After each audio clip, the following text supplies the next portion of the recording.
And we are live. Hey, everybody. Welcome to the live show. The Big Nasty and Chonko and Big Nasty's live show. How you doing, buddy? What was that? Did you lock up for a second? Hello. Uh-oh. Can you hear me? Can you hear me? Uh-oh. Is it me? You there now? Is it me? Yeah, I can hear you. Hear me? Can you hear me? You locked up for a second. Hello? I don't know if it was you or me. Hello? I don't know. Is it you? Me. Okay. But are you okay now? I'm okay. Can you hear me though? Yeah, I can hear you. Okay. Can you hear me? Yeah, I can. Yes. Okay. All right. Now righty. Let's stop. Are you okay? Okay. Well, let's the live show. It's here. So yeah, I might have a little bit of weather or something moving through, but I know it's been windy here all day, so it's hard telling. My internet could have just been a little frazzled. But how you been doing, buddy? You doing all right? Okay. Yeah. Got the little bit of stuff done today, a little organizing comics and business like that. Yeah. Same here, man. I told myself I wasn't going to buy any comics today, and I ended up swinging past one of my LCSs and was like, picked up a few things, not many, just a few, but I'm trying to cut back and buy not really quality, but just things off my list instead of quantity. Right. That's usually my go-to thing, man. As I get carried away sometimes. Yeah. But yeah, that's all good. We got a pretty good guest this week, guys. Everybody, we have a great guest. Yeah, you want to tell everybody about him? Yeah. So Garrett Gunn, I started buying some of Garrett's comics a lot because of some of the cover artists that I like so much. Everybody knows Sveta Shabina and Suspiria. We'll show some of those covers, but the one specific, one of the more recent ones is Curse of Cleaver County. I really liked it a lot, and I reached out to Garrett to see if he'd come on. He's been gracious enough to come on. I think we'll talk about these some of these books. I think people would really like these, so we'll talk about these, show these, and maybe we should bring out the great Garrett now. And here is Garrett. Hey, what's welcome, up? Garrett. That was an awesome way to start. He was like, "It's a live show." Can you hear me? I was like, "Is it me? Should I rejoin?" It was not you at all. It was 100% him. I was cracking up back here. Yeah. Okay. Yeah, oh my gosh. Yeah. Well, hello. It happens. Hello. Welcome. Yeah. Thanks for doing it, that, guys. Yeah, of course. Yeah. So yeah, as we said, we're gonna say hi to our friends in the chat first, and then we'll come back and start the talk. My girlfriend's in the chat already. She's already like, he's good, so cute. Right on, yeah. Yeah. Union's always first, or usually first, also. And good old Willie. Glad Willie's doing well. You're here, buddy. Roast duck, yum. Jeff Jack. Oh. Hey, Jeff. The new YouTube sensation, Big Lyle. Made his debut yesterday. He was crushing it. Many comics. Last night after Alan's show, he was up to 82 subscribers and had like 250 views or something, man, in his first day on his first video. Just crushing it. That's awesome. Yep. Congrats. Yeah.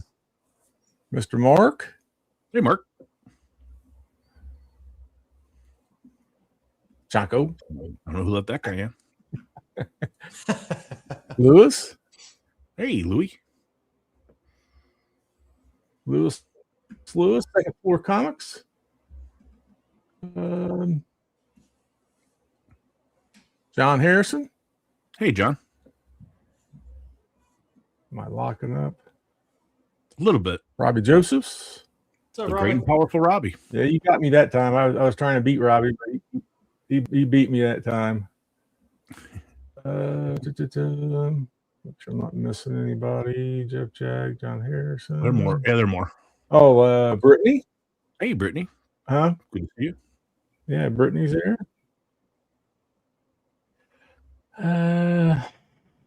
Couple more. Is this your girlfriend, Shauna? Yes, there she is. He is so cute. Thank you, Shauna. I know I am.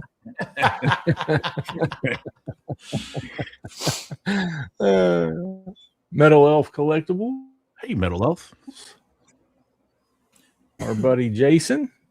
And not first. And my side piece, Adam. Glad you're here. Adam, good to see you. That's a great name. Up and Adam. That's and, a great handle. Yeah, up and Adam. We'll trinkle in. We'll say hi as they come in. But welcome, everyone. Yeah, pretty good. So, Garrett, we always start the show kind of with the same couple of questions. And first off, how did you get into art? How did you decide to make it a career? And then what made you get into comics?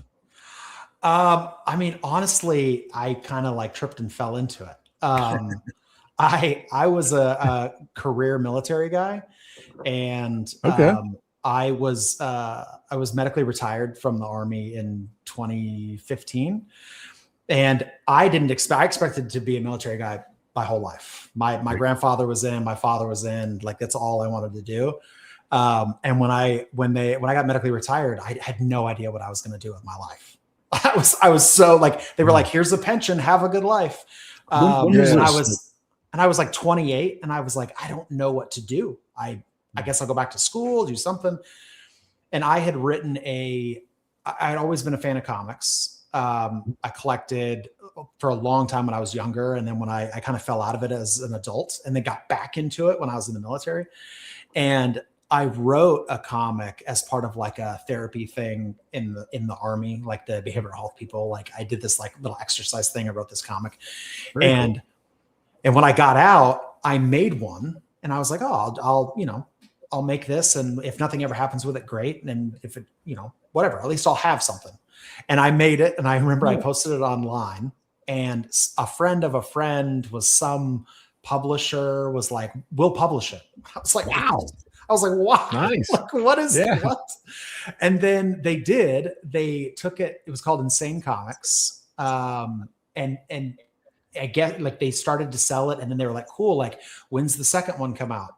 And I was like, I didn't make a second one. I didn't know it was going to get past this. And so I made a second one. They did that, and I made a third, and then a fourth. And then I was like, wow, this is a really fun, like it just became like a full-time hobby. Excellent. Where I was like, this is very, like, it's a very addicting thing to be a part of. And so I started doing it. And then like next thing I knew, I was like doing, here's another book. And then there's a sequel to that one. And it just kind of like snowballed into this thing where then all of a sudden I was like, I think this could be like my job. Like, wow, I think I could just do this all the time. That's awesome. And it just like, that's all that happened. And it just slowly took over my life to the point that I was just like, I got to stop doing stuff because this is too much. I have no time. I'm doing too many things. But yeah, it just, I don't know, just luck, I guess. Like, what year would that have been? So I did my first book in 2013. I was working on it in 2013. It came out in 2014, I think, with Insane Comics. They were only around for like a few years, I think, before they went out of business. And then after that, I got signed. The second book I made was a book called Go West, and it got picked up by a company called Alterna Comics. And it was a big part of their, like, they were making like newsprint comics. And they said, hey, what we're going to do is like, we're going to put these in diamond. We're going to do all this stuff, and they're going to all be printed on newsprint. They're going to be $1.99 comics, because like comics at the time were $3.99. And they were like, we want to be able to get as many of copies of this into, people's hands and make them as cheap and whatever as we can. And I think it sold like 15,000 units, which like was unheard of. Bad at all. That's really I good. was like blown away. And like, but the problem was like they were so cheap and so like such low price. And like by the time everybody got their cut, I think I made like 5 cents a copy that sold. Like I made like no money, but I was like, oh man, 15,000 units. That's crazy. And it was like a $600 royalty check or something. But wow. That's great though. I mean, but the success of that allowed me to keep making other things. And then people that had heard about Go West or had seen Go West, then like, were referring me to other publishers that like, got me attention and whatever. And it just got out of control. Hey, that's how you do it, buddy. Yeah. Hell yeah. Yeah. So that's it. Which publishers did you work for after that? So after that, I had stuff with a company called Rats and Crows, which then was founded by Kevin Rodatelli and Rob Cannon, who then Kevin Rodatelli went on to start Massive Publishing and Whatnot Comics. And that was my book, Franklin and Ghost, which was like my first like huge hit book that I made. And then I went to Source Point after that, and I was with Source Point for a long time until a couple of years ago. And a bunch of like odd stuff here and there through the years. I wrote a bunch of stuff for Dan Mendoza from Zombie Tramp. We love Dan Mendoza. Yeah. So I wrote the new Sugar Pop series, and I wrote Sad Girl Psycho Baby. That, right? What was that? Nice. His wife's doing the art for that, I think. Is that? She does Cannibal Kitty. Oh, okay. She does Cannibal Kitty. The art on Sugar Pop is Pablo Munoz. And then the Zhang Bros do Sad Girl Psycho Baby and the rest of the other stuff. But all Coffin Comics, right? It's their brand or their. No, it's Still Ill is Dan's. Oh yeah. Still Ill Comics. Yeah, Coffin's all Brian Polito's stuff. That's right. I'm sorry, mix it up. I met Dan last year at C2E2. Really nice guy. Yeah. Oh yeah, Dan's great. Like it's funny because people always joke that comics is like it feels big, but it's very, very small. And like when I was a collector, like I was collecting Zombie Tramp books, and I was collecting like, art by like artists like Ken Hazer, who does like all the sketch covers for Dynamic Forces and all those. Sure. And then like I went on to like work with a bunch of those guys, and I'm like, this is the wildest thing. Like I don't know a lot of industries where you can like be a fan of somebody and then like so quickly become like, I don't want to say peers because that doesn't seem right, but like colleagues, right? It was the same thing with like, I was buying prints from Tyler Kirkham at Wizard World, and then that was huge. And then Tyler Kirkham, has done 4 or 5 covers for me now. Like, wow. And he came to MegaCon last year. Like he came to see me, like sought me out. Hey, how's it going? Whatever. I'm like, what a weird dynamic. Like, that's right. I don't awesome, know. Man. Like, yeah, it's very odd, but it's awesome. Yeah. Yeah. Very awesome. Yeah. So how did you transition kind of, cause you've moved a lot toward, funding your own stuff and doing a lot of Kickstarter stuff now. Yeah. What was the thought behind that? And is it just easier? I mean, I like making money. That's a big part of it. That's a big part of it. Yeah. I was gonna say, yeah. The thing with comics is that like, it's very hard to make money in comics. Yeah. It is not a medium that like is, you're selling an end product that is usually less than $5 if it's in mass market. Right. And so by the time artists aren't cheap, letters aren't cheap, colors aren't cheap. Like by the time you've made a book, you've spent thousands and thousands of dollars to make it. You have to sell so many at $4.99, that by the time you get, Diamond before it took 40%, and then your publisher got half. Like you were making maybe $1 a book. Like that's a lot of books you got to sell to just break even. So after years of like beating my head against a wall trying to like make that work, I just found that like, the best thing about crowdfunding is that it allows you to directly connect with the consumer. Right. Mm. Like, because ultimately, like I always tell people like in classes and stuff, like you're not selling a comic book. My approach is like, you're not selling a comic, like you're selling excitement, right? Like if you are excited about the thing you're making and other people can like see your excitement, they get excited. right? Like there's so many books. Like you can go to a Comic-Con and throw a dart in any direction and hit 10 people that are making a book that looks exactly the same.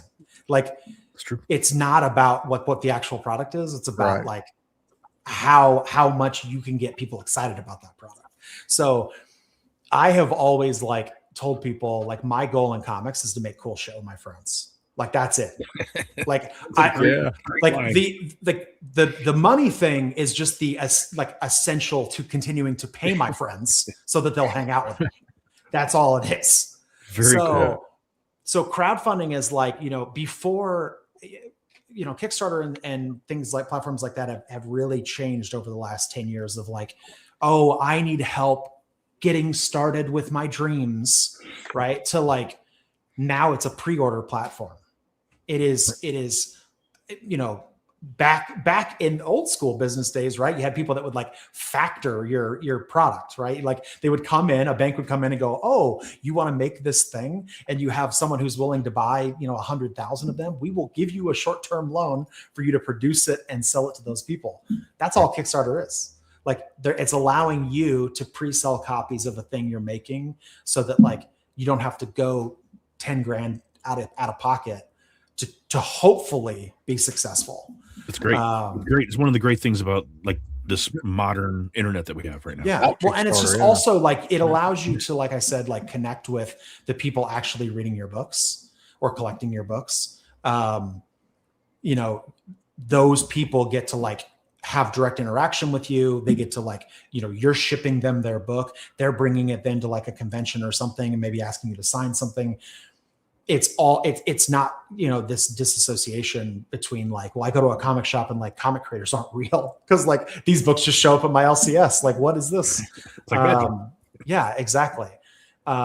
So at first I moved to it out of necessity, just because I couldn't afford to keep making comics at such a low, return. That was the mass market. And also like, I really shifted to it when all the stuff, Diamond started to go down and like all these things. And we're like, what even is the comic industry going to look like in the next 2 years? Right. We're thinking a lot about that right now. Yeah. So that was really, it started out of necessity and then became the best way to connect with people. It's awesome. And it's when I was a kid, I was a punk rock kid. So there's a certain amount of the punk rock ethos to it where it was always do it yourself. It was, don't wait for record labels. We'll make our own record label and we'll put it out. Burn records and sling them on the street, bro. Like, exactly. And that's kind of what this reminds me of, this kind of like this new kind of evolution of people being able to do things themselves, get it on the internet, getting people in front of people. And you mentioned something really good, getting people excited about the comics. Mm-hmm. And one of the things that you've done is you've been able to hire some great artists, like some of the best artists. Yeah. How did you decide who to approach, and how does that work? How do you approach the artist and get in touch with the people that you like to do these covers? So I never hire an artist that I think is going to do well. Really? I am a fan first, right? And I, for better or worse, will like, if I like a thing, I will make it. I will make a thing that I know no one else wants just to be like, this is dope. Like, I love this thing. And so many artists I've worked with, like people that I've hired, cover artists, interior artists, everything, were people that I found or saw on a thing, maybe weren't even comic people. And I was just like, God, like there's something about this person's art. Like, I love this so much. And it's bonkers. Like I like, it just happens to translate that a lot of times the people that I end up liking, then I tell people that like, I'm cursed with this idea that like, I've worked with so many people that have then gone on to be really big deals and they just forget all about me. And they're like, bye. Oh, really? Yeah. So you might know this artist, Peach Momoko. Of course we know Peach Momoko. So I gave Peach Momoko her first comic book cover. Really? Yeah. So I met Peach at a Wizard World Sacramento like 12 years ago. And I was introduced to her by another friend of mine. He was like, you've got to see this Japanese artist that's at this show. Like her stuff is incredible and whatever.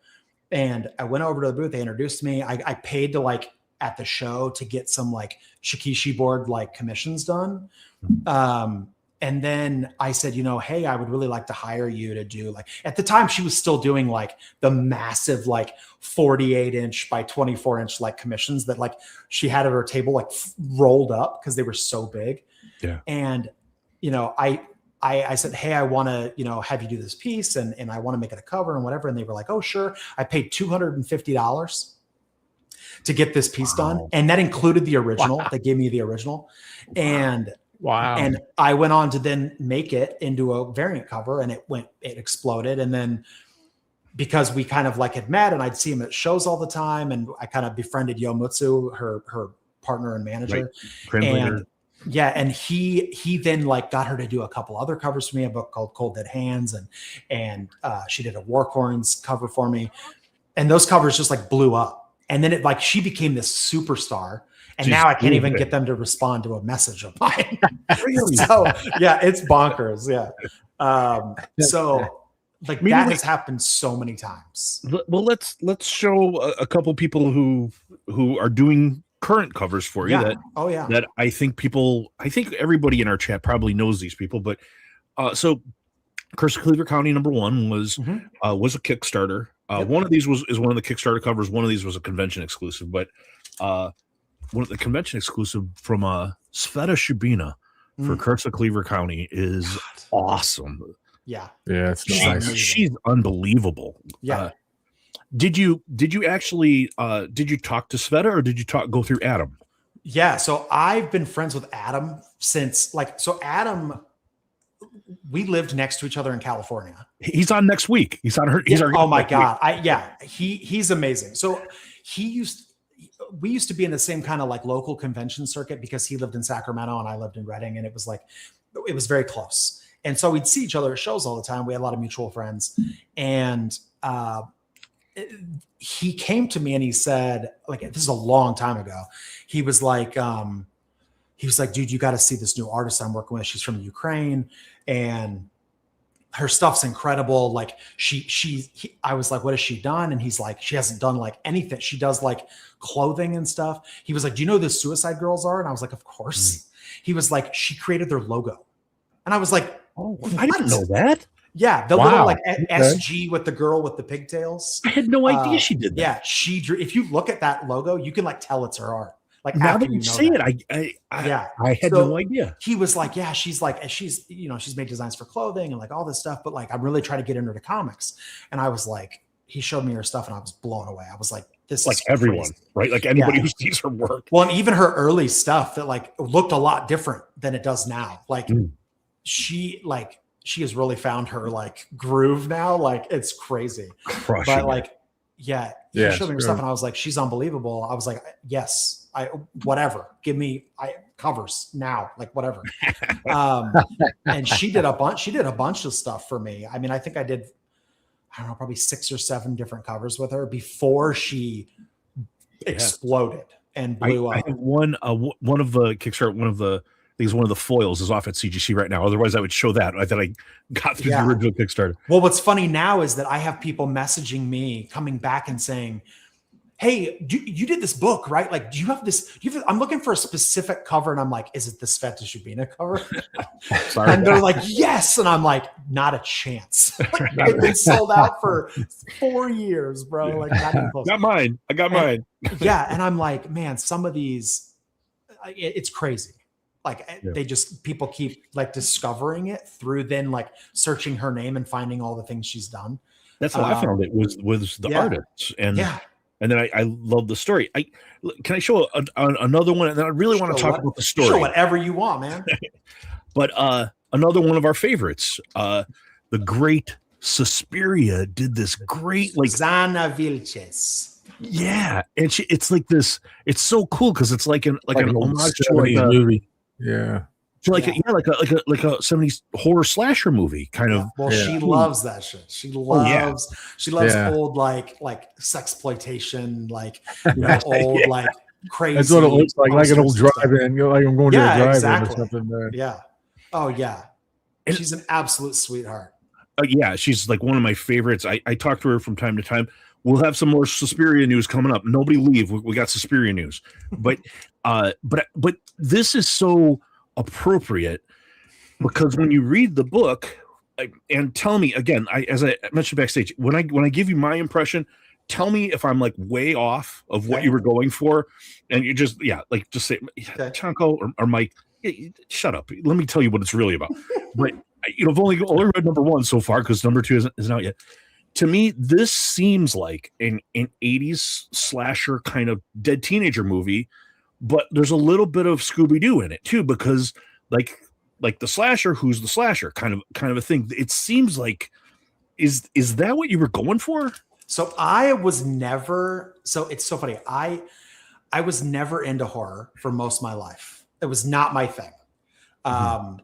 And I was like a action adventure movie kid, and just listening to like Wu-Tang Clan and watching Arnold Schwarzenegger movies. Like that's it. And so I 6 years ago or so, 6 or 7 years ago, I got really into horror. But I love, as much as I love the really fucked up horror stuff, I don't know if I'm allowed to curse on this show. I have a pot. I don't know. It's Rich's channel. Yeah. All right. I don't have a problem. I'm not monetized. I don't care. I love the dark stuff and all the crazy, messed up horror movies. But my favorites are awful horror movies, like just the corniest slashers and all that. I mean, Scream is my favorite horror movie ever. I love Ghostface. He's in my opinion, the best slasher, just because of the meta nature of those movies. But movies like The Faculty, 13 Ghosts, movies like that are you're this is the dumbest thing. Yeah. What is happening? The typical dead teenager flick. Yeah. And I just love the campy, over the top, just ridiculous. Dude, when we was kids, man, we used to go to the video store and we would try to find the worst horror flick that we could find. And get 4 or 5 of them. Yeah. I love that. I love those kinds of movies. So The Curse of Cleaver County was, when I got into horror and started working on it, I'd worked on that book for years. Tucker and Dale versus Evil is an amazing movie. That's perfect. That's a perfect example of it's a horror movie, but it's so campy. breaks the mold of what a horror movie should be, right? Yeah. Making fun of itself. But so I was I want to make this book, and I want it to feel like that. I want it to feel like the just over the top teen scream slasher movies. It's perfect. It's exactly what I got. What you were trying for is the feeling that I got from it, and it made me laugh. It's creepy, but it also made me laugh. It's really, it's good. We also, we have a lot of fun making it, and I think that's what hopefully comes across in it is that when Dave, our letterer and designer and stuff, when we go through the pages and we letter them and stuff, even things I would get on a call with them and I'd say, okay, when Shank, the bad guy, the hooked horror of Harlow, when he shows up, obviously he's got to be so menacing, but I want how he breathes to sound so stupid. Because he's got this big burlap sack on his face, right? And so he's going to be sucking in the burlap so it's very I described it to him. I think in a text, I put I spelled it out H with a bunch of F's and then pho, he's breathing out. Yeah. And he used that as the actual sound effect when he breathes. Do you mind if I show it? If I no, show, please do. It's really, it's so well done. I'm not going to give away the other parts, but here's the where he's breathing. That's literally it's exactly how I wrote it in the text message. So, and I was you put the exact. He's yeah, exactly. It's perfect. Very funny. It's really creepy too. Well, because like to me, I'm like, oh, that would be so scary. Like he's breathing through this fabric and it's like moving back and forth and it's like heavy breathing. Exactly. So like that's exactly what we were going for. Is like, when people read the first issue, we also do this thing called the double page death spread. Which is like every issue has a kill essentially, and we take a whole double page splash like to show the kill. And this was awesome. It's very like Zombieland, like very like, the thing comes up on the screen. It's like double tap, boom, boom, like it's like double page death spread. And then like it shows the person like just mutilated and like, destroyed.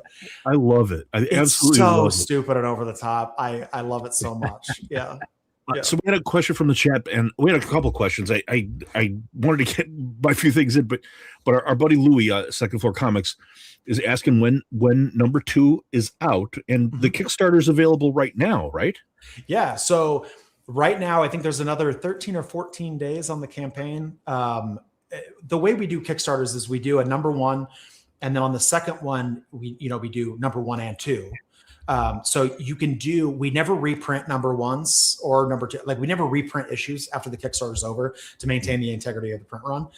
But what we do is we introduce these things called legacy editions. So like if you missed the number 1 Kickstarter and you back number 2, you can also add on a number 1 legacy edition. So you can still get the first issue. What a great idea. And then it allows people to be like, oh, I have a first print. I have the initial run of them that came out. Very good. And so right now it's running. We're like way overfunded. I think we're like $400 away from the next crazy stretch goal. So essentially every 2 months an issue will come out until we have all 6 issues out. So, and you have some of the same artists are coming back. You have the great Sveta Shabina, and you have Suspiria is coming back. Oh yeah. There's another artist that on the current campaign. Yeah, it Ananta Arth? Is that? It's there's Ryan G. Brown, or there's Ryan G. Brown. Ryan G. Brown, yeah. What a cool cover that is too. And yeah, I actually reached out to him because of seeing that cover, and I think he might come on too. How did you get? I had never seen his work, and his cover looks. He is another one that I had never. I don't think we've ever met in real life. We have worked together for years, and it's just I met him online, and I was like, dude, I love your stuff. It's amazing. Like I would love to have you do covers. And I think now, like Brian and I have done so much. I think he's probably done, I don't know, 14 or 15 covers for me over the years. Like it's been so much. But yeah, he was just another one. I saw his stuff. I loved it. And I was like, I need to hire this guy to do covers. It's well done. I mean, we had a couple other questions. Jason had a question much earlier. I think we skipped by. He was asking about for scripting. Ready to go. Hang on a second. Let me find it. Sorry, I started asking like stream of consciousness questions, and we do want to make sure our buddies in the chat get their questions in as well. There it is. Yeah. Is there a specific acting technique or improv exercise you apply when scripting dialogue or pacing scenes? No, I mean, I try to just think like, I feel like comics is so rushed so often. Like people are trying to put so much into a book. You get like the Chris Claremont approach where it's like every panel's a novel. Oh my God, someone's at my door. I'm so sorry. I don't know why anyone's at my house at 9 o'clock at night. It gives me a chance to post the link to your Kickstarter. I will be right back. Yeah, good pizza. We don't have it doesn't look like we had a Blue Ranch here tonight. Our Blue Ranches have abandoned us. So let's see. I'll find it. And I'll post it for you guys here. I might have to make Jason our Blue Ranch. Yeah, that would work. Let's see. I'm not the best at this, guys. I'm trying to get the link. Hold on. External browser, and that'll be able to do it here. Let's see. Copy. Hang on a sec. I think I'm getting it. I think I got it, guys. I'm just looking for where we are. I would be the worst blue wrench on the planet. There, let's see what happens. All right, I got it. I think I got it. Did that work? Yep, Jason's. Yep. Now you are, Jason. All right. Jason's the moderator. Yeah, so there's the Kickstarter. If you go and check, you could see some of these cool covers that we're talking about. And I think you'll be able to see like other projects and stuff coming up. Right now I think he said it's 14 more days for issue 2. And as he said, if you order, like there's an option where you can add on a legacy edition and get get one of the issue 1s as well. Yeah. Kelly. No, I don't anticipate us ever bumping you out, Kelly. But and remember, guys, like once the interview kind of reaches toward the end, we'll share a link and we'll open it up, and everybody is welcome to come on and ask the great Garrett Gunn any questions that you want, in case, especially if we miss yours, because sometimes we're blabbering. If we miss your question, sometimes that'll happen. Oh no, we're not banning Thomas O'Donnell. Yeah, no, we're not. We're not Alan. I can't imagine us banning anyone unless they were just an absolute dick. I mean, right. I don't think we. That is so way. wild. So there was a car accident in front of my house. It was yeah. I didn't even notice because it's so dark outside. There was people got into an accident on the road. They were like, we don't have. Yeah, they're fine. I think it's really icy and snowy right now. And they were just like, can we use your phone to call somebody? Like they were just trying to call like for a tow truck or something.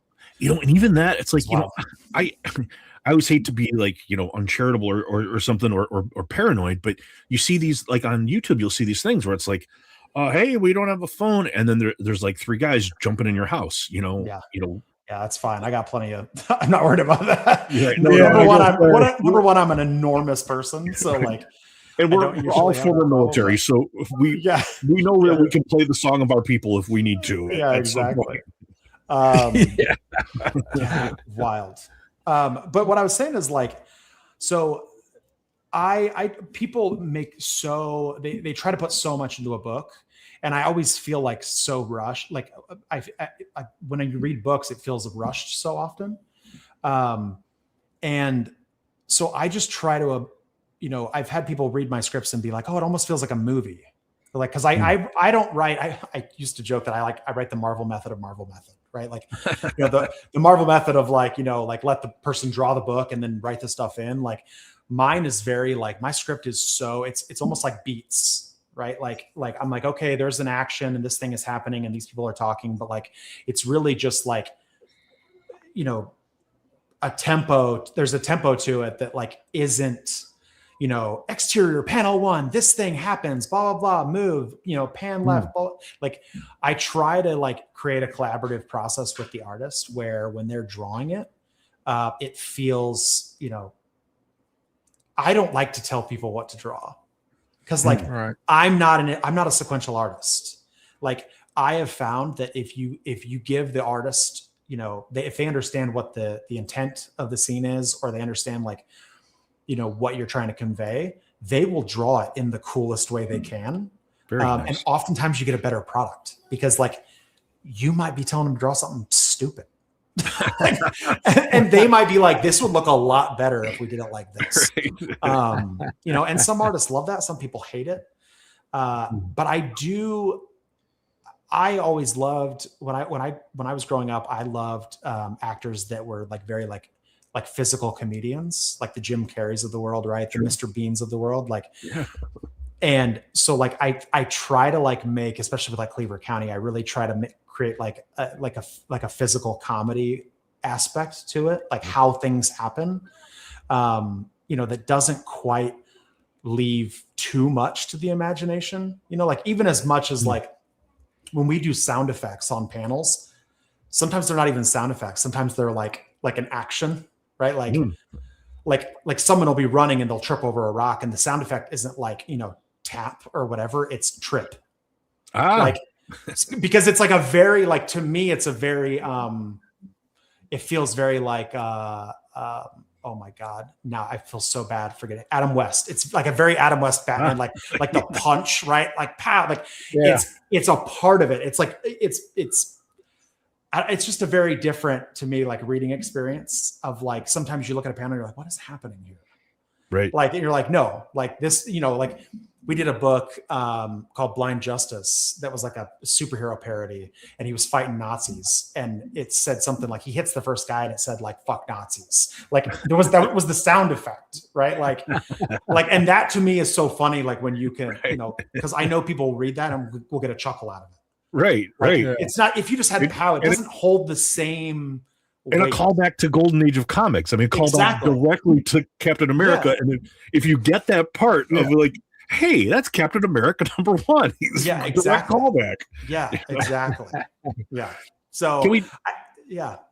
Can I show? I wanted to talk. Show whatever you want, man. I know you have a finite amount of time, but I wanted to get to another one of your stories. Well, and stupid people haven't gotten in an accident out here, taking up our time. Sorry. No. Fangers. Yes.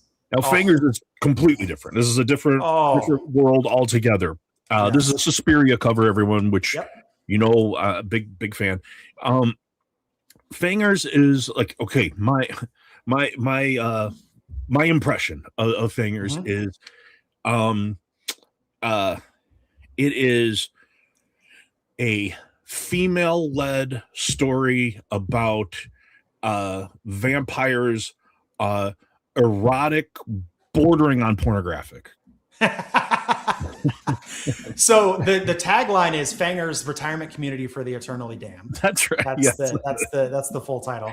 Yeah. So I loved, for the longest time when I was making comics, there was this rhetoric sort of in comics of like, you're a real comic creator or you do titty books, right? Like, to this day, that's a very real, like, you get a very different like look from people, or like you get treated very differently if you're one of those people that like makes titty books.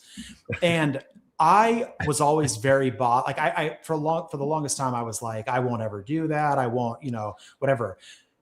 Because to me, it felt so cheap to like make a book that has nothing to do with like has no erotic nature to the book, and then just put boobs on the front. Right.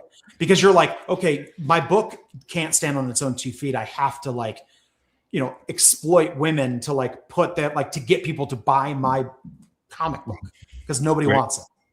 Right. And I always thought that was cheap and stupid and whatever. And I know I have friends that do that. Like, and I'll tell them to their face that I think it's dumb. Like, it doesn't bother me because I feel like if you're willing to put it out, you should stand behind it. Right. So like, I always would tell myself, I'm like, okay, like if I was, in fact, when I worked at SourceBond, I got into this big heated discussion with an editor there that was like, I said, if I was ever going to do a titty book, there'd be titties in the book. There'd be titties on the front. There'd be titties it would be titties all the time. Like all of it. Gratuitous amount of titties. Yeah, just make the whole thing boobs. Why are you just putting it on the cover? And so you get some titties, you get some titties. And so when I was going to make, I had this idea for, I thought it would be really funny to make this book about, I used to tell people it's the Golden Girls meets 30 Days a Night. And so it's, that's nice. It's this compound where like the government has, said, look, vampires exist. Just stop killing people, man. Like, we'll give you your own place. You can live in it. You do whatever you guys, like, it's a a sovereign nation, essentially, right, of vampires. And then, we'll give you this, we'll provide everything, we'll pay for everything.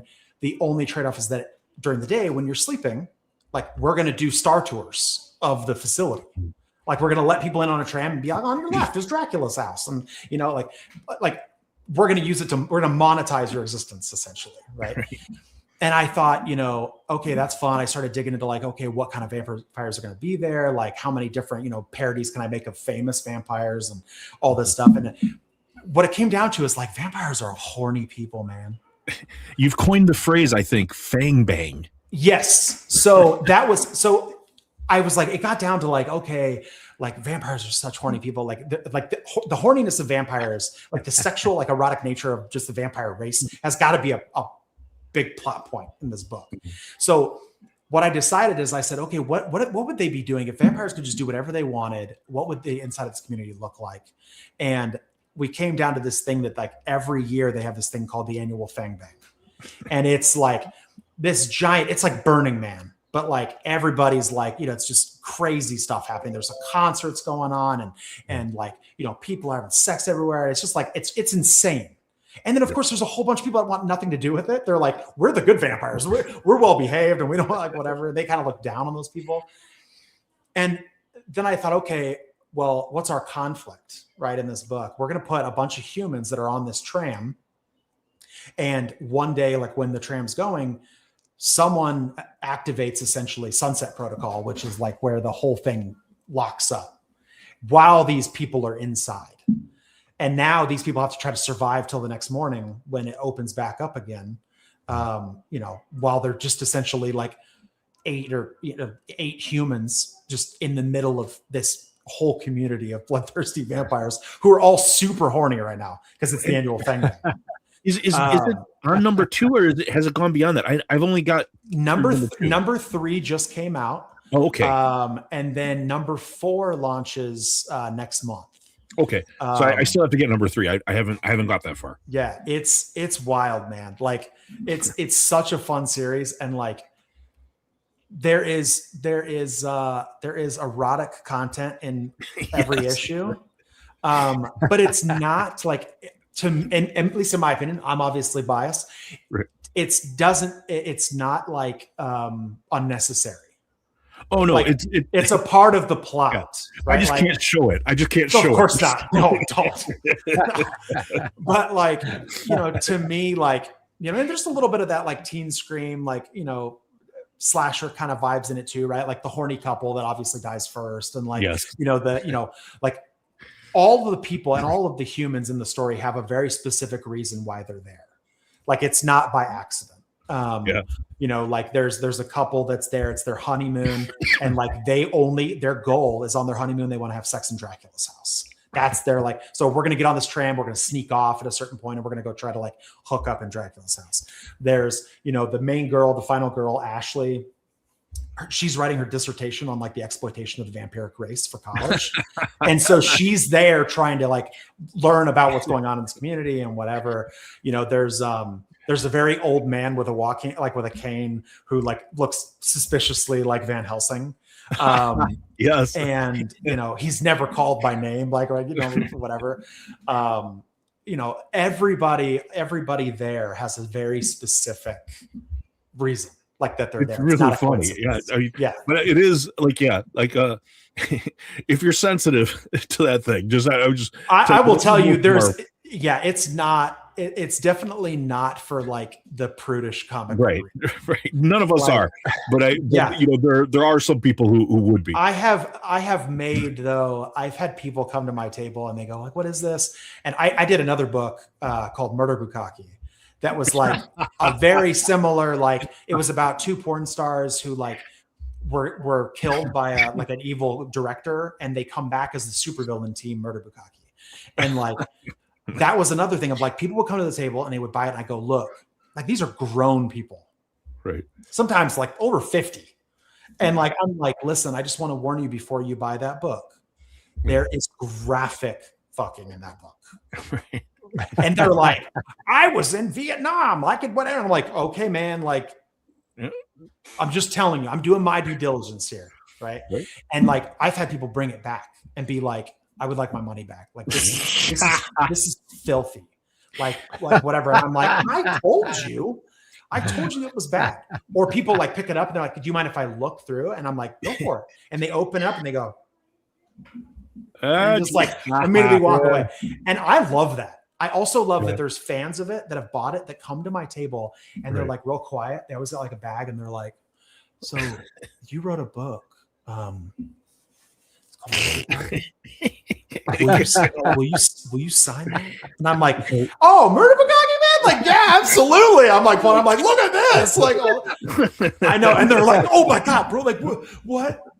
Like, I love, because to me, like, you should be embarrassed by that. If you're buying that, like, who cares, man? Like, Comic-Con, everybody in here is weird as fuck. They're hearkening back to when they were a teenager, like trying to buy a Playboy at 7-Eleven. Yeah. Right. Damn, bro. Like, right. Yeah. And I love it. I love that, like, trying to like break that discomfort out of people, because it's so stupid. Like, yeah, dude, like, everybody loves boobs. It's not weird. Right. It's weird if you make it weird. That's right. We had our very first creator we had on was Kunka, Kendrick. Oh, yep. We love Kunka, his buddy. We just can do no wrong. Oh yeah.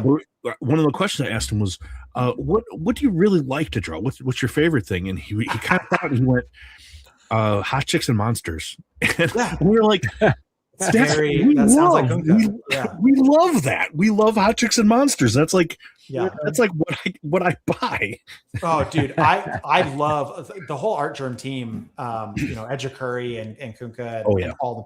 Like, I love, like, we've gone to dinner a number of times, like our team and them and a bunch of people. And I love the quiet Asian artists. They're like my favorite, because like they're so like usually so nasty and so like whatever, but there's this like sort of like veil that they get to hide behind of like, I don't speak very good English, and like, oh yes, I'm an artist, blah blah blah. And I'm like, and I look over and they're like drawing a penis, and I'm like, what are you doing, man? Like, come on, right? Stop playing this. Like, it's crazy. Yeah. Like, I remember I did a show with Inhuck Lee. He's on the Scott's artist with me. Love Inhuck Lee. Yeah, he's great. He's amazing. He's the sweetest dude. And they were pulling all these books out for this signing when we were at a show one time, and they're doing it, and it's all the like normal stuff, whatever. And then they pull out all these books, and all of a sudden there's like topless covers, and I look at Inhuck, I'm all, Inhuck, you draw boobs, man? And he was like, oh yes, boobs. And I'm like, what? I could have been having you do so many covers, bro. Like, are you kidding me? I didn't know you did that. But he shows up in his like little fancy outfit and like his nice shoes and like, oh yes, thank you very much. And I'm like, this guy doesn't know boobs. Yeah, he's a faker. Yeah, I mean, when we had Cook on, he, everybody we've had on, I gotta say, I don't know if it's that we're just lucky in the guests that we've had, or if generally people are just really just so friendly and so nice. I don't know, Rich, what do you think? I think everybody's been so nice. Anybody that we've had on. Yeah, they have been. Yeah, very much so. Yeah. And yeah, we've become friends with some of them, and I think it's this is kind of been not only informative to be able to talk to creators, but it's also like it's inspirational, because like when you enjoy something the way that we all do, and then to meet the people that are the minds behind it, and they're all such great people, it's it makes it easier to, like, when you have a Kickstarter, that I'm going to spend the money on it, and Rich and a bunch of our buddies are going to spend money on it because we know it's going to somebody that's cool. Yeah. Well, thank you. That's very nice of you to say. I don't feel like I'm that great, but I just feel like everyone else, there's a lot of shitty people. So it's like very easy to, like, people are like, oh dude, like, you respond to my message. I'm like, yeah, what? Like, why wouldn't I? They're like, oh, this person, like, I went and met this person at this show, and they said all these things and that things, and then they just like, they blocked me. And I'm like, really? That's crazy. Wow. But I'm like, all my comic heroes are like, most of them are huge dicks. Really? Like, and I feel like that's not. Here's the thing. I don't think most of them are. I think a lot of them just like, they like being that like cantankerous old comic creator, right? Oh. But like, I love comics, and I have met so many of my heroes, and like so many times they're just these like salty old dudes that are just like, comics are stupid. Like, you're stupid for doing this. You're stupid for collecting it, blah, blah, blah. And I'm like, thank you. That's awesome. Like, like it makes it better. Like, I remember, so Mignola is my favorite.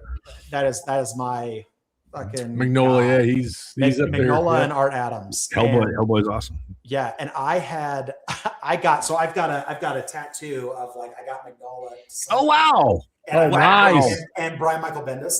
Wow, one of us. Wow, nice. And I remember I went to Mignola and I said, I got him to sign. I had a dime press number 4, first appearance of Hellboy. Yeah. And it was already slabbed. And so I made him sign the outside of the slab because I'm like, I'm not cracking this. It was like a 9.2. And then I said, I also was wondering if you would sign my arm. I'm going to get it tattooed. And he was like, that is so fucking dumb.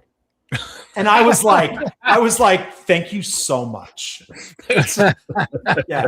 And then in contrast, I met Bendis right after that. And Bendis is like, oh my God, somebody tagged me on Twitter yesterday that this was happening. And I've been so nervous. He's like, I told my wife this morning, like, I was so worried about when you were going to come to the table and whatever. And I was like, oh my God, he was so nice about it. And like those two polar opposite, like, responses is so good. But like the Chris Claremont's, awesome. Like, I met Chris Claremont. My son is named after Wolverine. And I've been a huge Wolverine fan my whole life. And I was like, hey, like, Mr. Claremont, like, I'm a huge fan and blah, blah, blah. And, I named my son after Wolverine. And he was like, his name's Logan. And I was like, yeah, Logan James Howlett Gunn. And he was like, that's so stupid. He was like, Wolverine's name isn't James Howlett. And I was like, thank you. No. I'm like, thank you. Thank you. Oh, no. He was like, you should do him a favor and change his name. Oh no. And I was but like, it's funny. Yeah, but it's Chris Claremont. Chris Claremont's always a dick like that, and it's just part of his charm, right? Like, and I thought it was so fun. Like, I couldn't stop laughing and smiling. Like, he wasn't joking. He wasn't like just giving you the business. I have no idea. Who knows? Whether he was or not, it doesn't make me love it any less. Right. Yeah, well, he is. He's still a legend, but I mean, yeah. Wow. Thanks, Metal. Yeah. Do you, Rich? Do you think maybe we should invite some of our buddies on? I know Garrett's got a limited amount of time. Wolverine guy. Yeah, it's fine. Yeah, bring them on. Yeah, bring them. They're all nice. You'll like our buddies. I bet they're all dicks. I don't like them. I already don't like them. Although I'm trying to be the one bad guest you've had. They're like, everyone's been so nice. I'm like, we'll see about that, bro. A trope on my channel, on my YouTube channel, is when I get comics. A lot of times I get really terribly packaged comics, and I just like I MF everybody, and I make fun of their mother when they're sending me these badly packaged comics. It's become kind of a trope, and everybody expects it now. So our buddy Jason, Archivist Adrift, he conserves comics. So like old comics, he like brings them back to life, replaces staples and everything. And he did this for me and sent me one, and it was like layers, duct tape, saran wrap, all these things just to mess with me. So what I was going to say is, like, if you dare some of our buddies, they might come on and just mess with you just because that's the way that it goes. Yeah, There's Mark. Hey, Mark, how are you? Good. How are you guys? This is our buddy Mark. Mark Mark is very specifically he's like one of the biggest Archie collectors on the planet. Like, he knows everything about Archie. No. Well, more than anybody I know, but more than me for sure. Yeah. More than anybody I know. But Mark, did you have a question for our new buddy Garrett Gunn? Yes. Now, you say you like horror movies. Yes. And your books are based like horror, but is it like comedy horror or like gore horror? A little bit of both. Like, I've done Cleaver County and stuff is a lot more of the like comedy horror. But I have done I've done some stuff that's a little more intense. I've got a book coming out next year called They Were Never Really Here, with an artist named Caleb Addy, who's like crazy. If you've never seen his stuff, the dude is amazing. He was one of the Spawnuary winners, and his stuff is just insane. What was his name? I'm sorry, I didn't recognize. It's Caleb Addy, ADY is his last name. He does he works with like watercolors and gouache and his stuff is just nuts.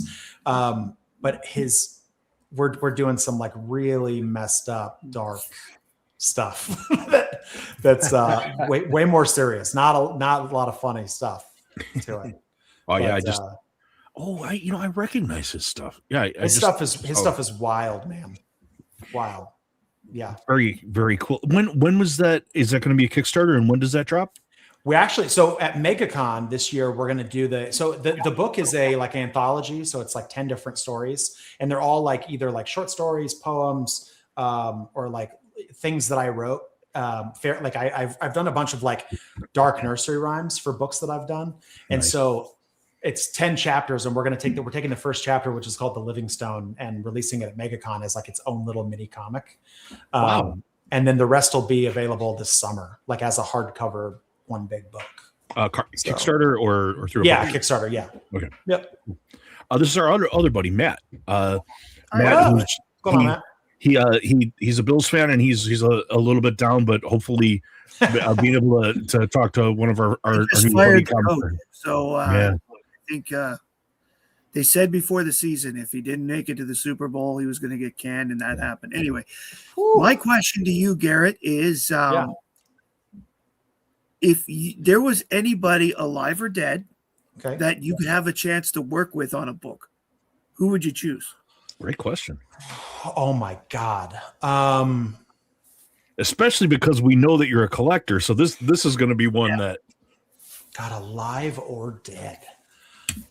I would say work with or like have them do something for me. Like work with on a collaboration. Like it's either you're doing the writing or art, or he's doing the writing and you're doing the art, or vice versa, whatever. I would like to do stuff with Johnny Craig. Oh, what a good answer. Good choice. Johnny Craig. We love Golden Age horror. So yeah, Johnny Craig. Or I also like Mad Magazine. Yeah. Right. Too. Man. I mean, I will say this only because he's a very good friend of mine. And like, whenever we get together, it's just like the craziest synergy. Philip Kennedy Johnson. Wow. That's a good answer too. Philip Kennedy Johnson, a fellow Army guy. Like him and I, like we see each other at shows all the time because we're rep by the same agent. And like, he's just like one of the greatest human beings. And like, when we get like, it's funny because I feel like Philip writes so much stuff that like, he's like, I'm writing this because I know this is what's going to sell. But when you get him like really hyped about a thing and he gets all like squirrely and like excited, like it's contagious. Like if you haven't read Hell Hunters, I love Hell Hunters. It's the Avengers in 1944. And they're all hunting Nazis in the woods. Wow. Right. It's like Ghost Rider 44, and it's like Peggy Carter, and it's a young Bucky Barnes, like in his like classic like golden age outfit.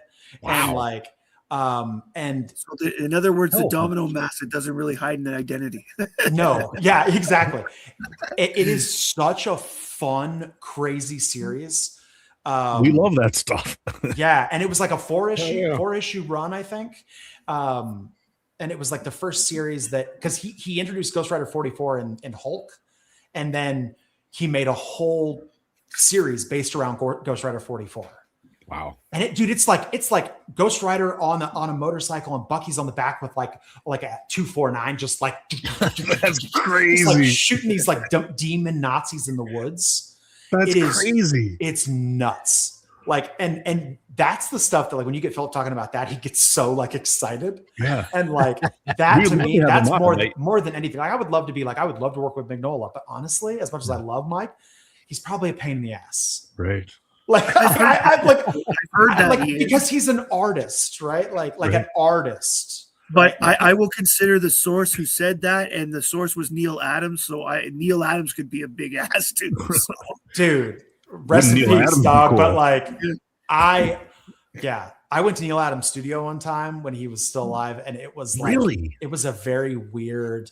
We have this person that we were working with that like had partnered with him to make this comic for New York Comic Con, and we had to go pick these books up from the studio. And he was there, and like we like got to walk around and do all this stuff, and got to see the original of like Superman versus Muhammad Ali on the wall, and like, there's like price tags. There's like price tags on them that are like selling that. Oh.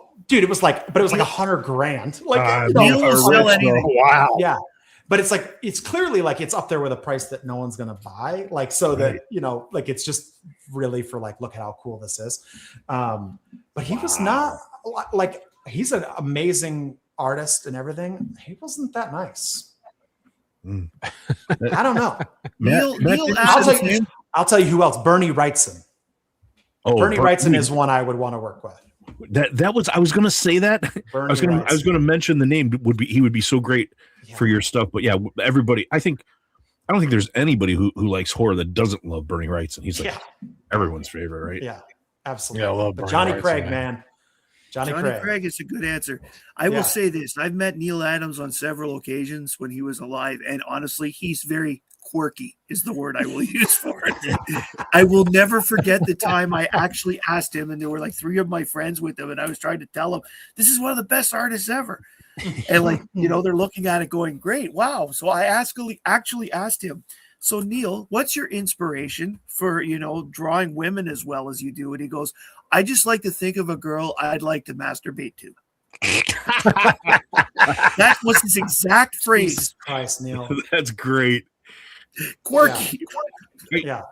Say, Garrett, I'll be right back. I got something to show you. When you're talking about Johnny Craig, let me just grab something real quick. It'll take me 2 minutes. Sorry, Rich. I'll be right back. All right. That's amazing. Going back to the beginning of the interview, you talked about when you first got out of the military, you thought about going like to a college or whatever. Did you actually go for? I went to writing. I am a studio arts major.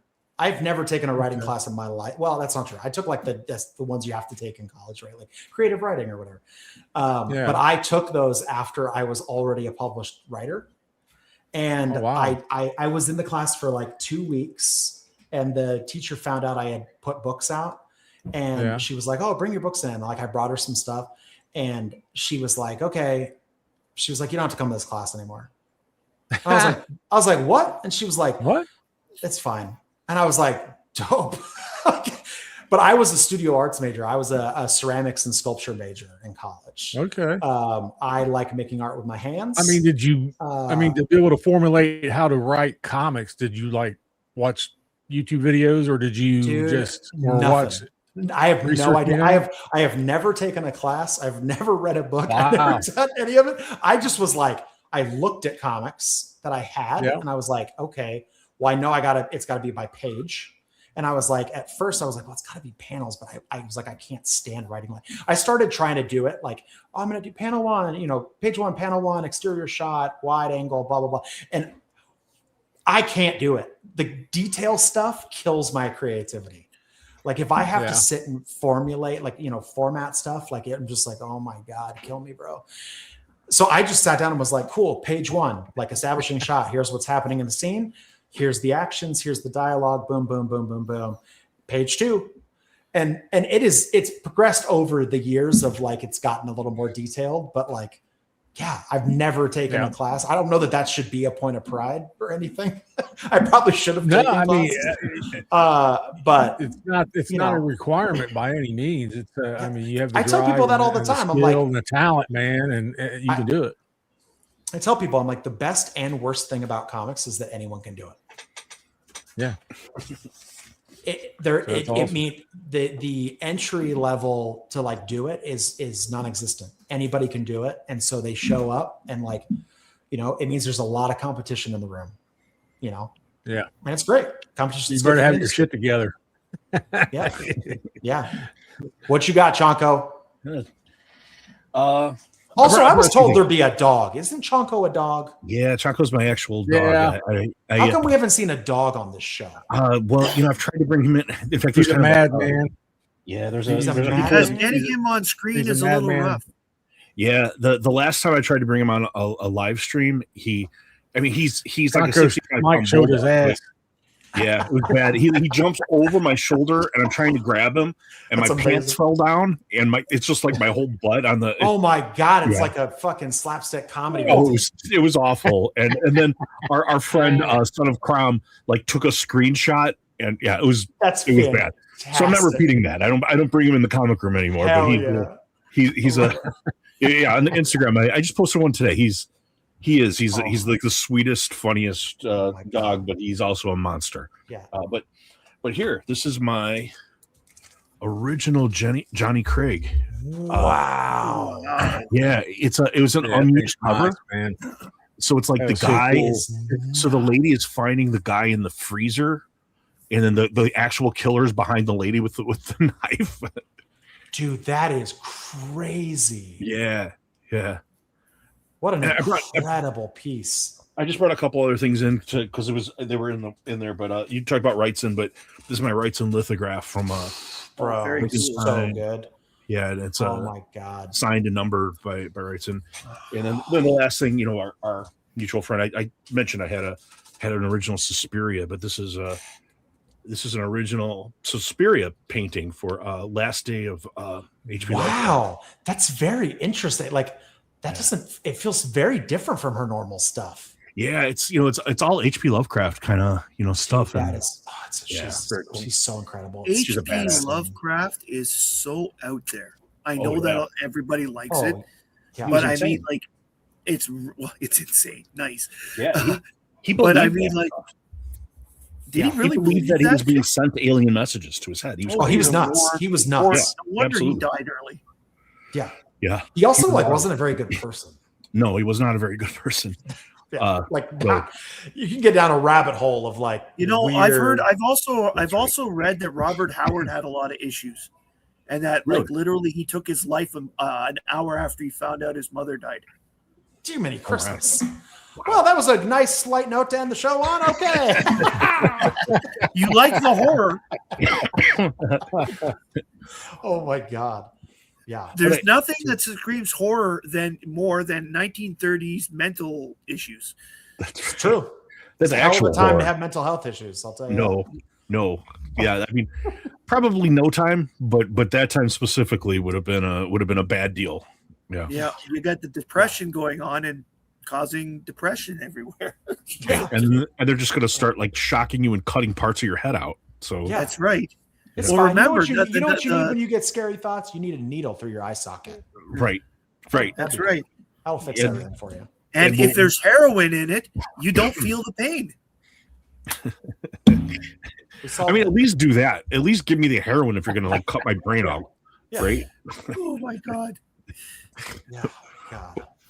But so normally we kind of start to do kind of a hangout part. I know you mentioned that you had to go because you had kids that needed to go to bed. Yeah. I told you we would hold on to him for past an hour. I know. You did. You won me. But thank you so much for doing this, Garrett. I think everybody absolutely loved this talk, and please follow Garrett. It's Some Writer Guy. Is that? Yep. Right? Yep. Facebook, Some Instagram, Writer Guy. Yeah. Is Some Writer Guy. If you can't remember who wrote it, I don't know. Some Writer Guy. Yeah. And he has the links. We shared the links for the Kickstarter. But but yeah, please please support our new buddy Garrett. And he's got if you haven't read these things, I think everyone will really enjoy it. Like I said, specifically Curse of Cleaver County right now. I can't wait for issue 2. I thought issue 2 was super creepy, very funny, and I think everybody's going to really enjoy it a lot. It only gets more wacky from here, man. That's what we love. So, thank you guys so much for having me on. I really appreciate it. It was nice to talk to you, Garrett. Hope to have you back, man. Guys. Yeah, absolutely. Hope to have you back again sometime. I'll say hi a little later on Instagram, but thanks again for doing this. Yeah, of course, guys. Yes, you guys have a good night. All right, good night, Garrett. Take it easy, guys. Thanks. That was fun. One of these days, where'd Mark go? There he is. One of these days, we should do a show where we come in and go, wacky stories of comic people we've met. That's good. That's a good idea. I wouldn't mind doing that. Yeah, but one I haven't done in real time, but I've read about it, and I've read about it from several sources. Was apparently Jim Steranko was doing and I'd love to ask Thomas O'Donnell about this, but Thomas only works with him in Baltimore. Jim Steranko apparently was doing an appearance at a Comic-Con in London, and some guy walked up to him and asked him how much. It was a cover for one of his Sergeant Fury covers, original art. Somebody walked up to him and Asked him, how much for the, the Sergeant Fury cover there, right there. Ed Steranko looked the guy straight in the eye and said, there's no flipping way you can afford this. The person who he was staring at was Simon Cowell. Really? Yes. Wow. That's crazy. Steranko didn't realize who it was, apparently, but still, the fact is, like, he stuns Simon Cowell in the eyes. I just heard a similar story with Ozzy Osbourne, like where he was like trying to buy like some of his old records at an antique record store, and the guy was like, because Ozzy like showed up and like his kind of just, and this was like 10 years ago. It was like Ozzy is Ozzy, like not like starting out, and the guy's like, oh, you can't afford that. It was like a signed Black Sabbath album that Ozzy remembered signing, and the guy was like, "Oh, I'm sorry, sir. Maybe you could." That must have really been significant if Ozzy can remember it. Yeah, he talked about it. It's like, I just saw a YouTube episode on this, but Jason, Simon Cowell is a huge comic collector.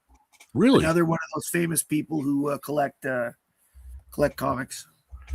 One of the things I was going to say about Garrett, one of the things I always like to see is when we find somebody who's one of us, where it's like not only a creator but a collector, somebody who collected comics his entire life and loves comics and has signatures tattooed on his arm, the whole deal is it makes it I like Mark Spears. I feel the same way. Mark Spears collected comics his entire life, and it makes me you have like a certain affinity toward a person like that because they get it. Like they know what you know, and they know what you like and how you grew up on this stuff. And to me, it's like, and also when you meet someone and they're a very nice person, which obviously what a super guy. Like, it like I was telling him, it makes it easier. Like if you're going to do a Kickstarter, it makes it easy for me to say, oh, there's going to be $30 easy. I'll do that, to help a person like that out easily. I will do that. And they get your references too. Like when you refer to a story or something, they know what you're talking about. Yeah, right. A lot of the people who've never read comics, they don't know what are you talking about? What story? When did he ever do that? Right. Last week I waited to the very end, but before we do like kind of show and tell, last week I waited to the very end to do the big announcement. And we have announcements today. And I'm not going to wait to the end. Let's do them right now because I think a lot of people jumped off the stream like at the end and didn't hear the big news from last week. But a couple of new announcements. So next week we have Adam on, who we were just talking about, who is the manager for both Sveta Shabina and our good buddy Andrew Tarasov from Pin Apocalypse. And Adam says he has news. He's going to make an announcement on our show. I think it's a Sveta Shabina announcement. So everybody tune in next week for the great Adam. The week after is it. So either the 31st or Valentine's Day, the 14th. I just talked to her last night. Suspiria is going to come on. She says she's coming. So we're trying to work out which day. And I don't know. It could be the 31st, but I said, I wrote to her today and I said, hey, we have Valentine's Day open. So like, if you want to spend Valentine's Day with a couple, big beardy guys, like I was telling, we'll wear like ties. We'll wear ties and like candles and everything. I don't know if she'll find that funny, but yeah. So one of the two 2 days should be Suspiria. I just got to work the date out. Then the 21st, is David Nakayama. I sent him the time and I haven't heard back from him after that. So hopefully we're still on. But he says so. But just also confirmed today. I just talked to Livio Amandelli. I always mess the last name up, but one of the best things that I read end of 2024, beginning of 2025, I send this to everybody, by the way, is called The Kill Lock. And The Kill Lock is an option. They're going to make this into, I believe this is going to be a live action. There's Kill Lock and Kill Lock, the Artisan Wrath. And if you're not familiar with this book, I suggest you read it. But the art and the writing, this is all, he does everything on this. You can get this on Amazon, the trade paperback. But it's robots, and it's like robots. There are different types of robots. They have like certain specific types of programming, and there's something called the kill lock that is installed in all of them that can kill these robots immediately. And it's like interaction of like some of these robots that have been sentenced to death, and it's really interesting. But also, Livio, he was the primary artist and the cover artist for both Robotech and Transformers for a while too. So he does great like robot related art. So he'll be on. Then we have on the 7th we're having our AI roundtable, and we got all our guests. Our great friend Sakesha Ray is coming back. Our great friend Kiss is coming back, and our very, very good buddy Bobby Robert Ems is going to participate in the roundtable. There's one more person who's trying to confirm for the AI roundtable, but it's going to be a total discussion on AI's impact on comics, AI's impact on art, AI's impact on YouTube, AI's impact, and kind of a lot of discussion about. So these people are all going to have really interesting opinions. If you know, like Sakesha Ray has really big opinions on this. She's very outspoken about this. And our buddy Kiss is not only a digital artist, but he worked for Cisco Systems for many years. His degree is in computer programming, so he has both sides to this. And our good friend Bobby is a professor of film at Rutgers University. That'll be very good. Bobby is somebody I'd like to spend more time talking to. He's the best. He's a great what guy, a great dude. guy! And then additionally, on the 7th of March, we are going to have on the Shawshank Collection. James, he has one of the great collections in the world. Has a huge Golden Age collection.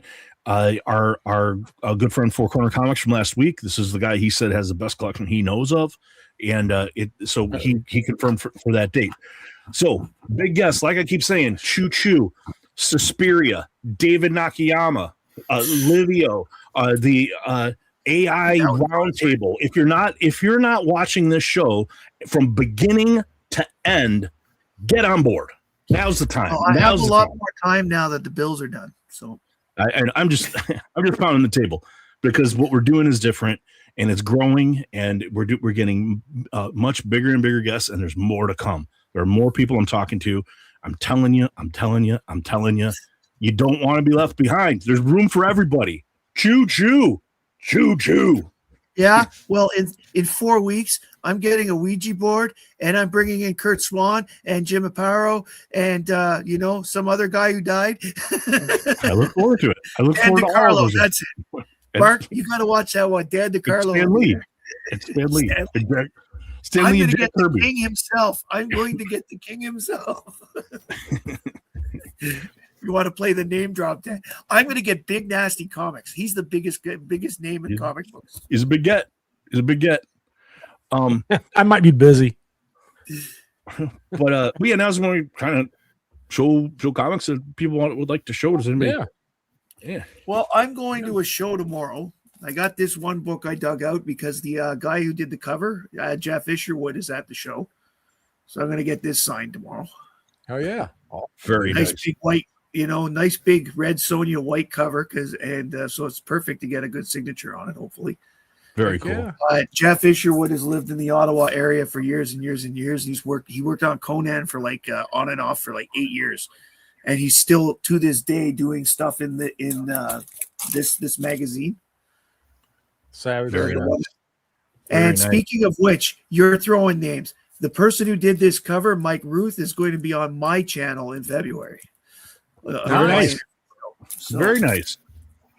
And I've got Sammy Francis coming in less than 2 weeks. Very nice. Again, she's fantastic. She's to me, she's going to be big. She is slowly getting out there. But she's Mark, you may or may not have seen her because she's done all variant covers for Archie books like this. This is some of her work. Very cool. Yeah. Very cool.